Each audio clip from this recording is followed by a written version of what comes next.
Uh-oh. How do we make this work? I don't know. Hey, you need to stay away. You stay over there.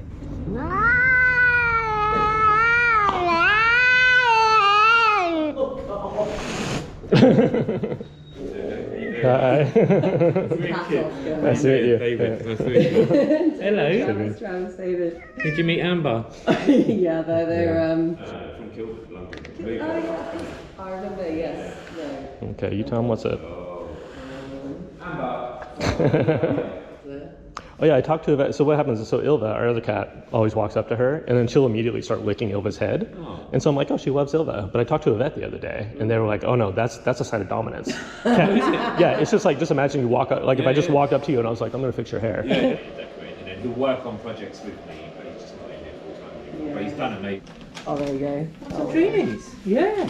Right, I found it on the lines. It looks nuts. There's some guy painted it. I wish he did it. It looks rusty. Yeah, it's just the access from. Yeah, we've got like, so the laundrettes around here. They feel like sort of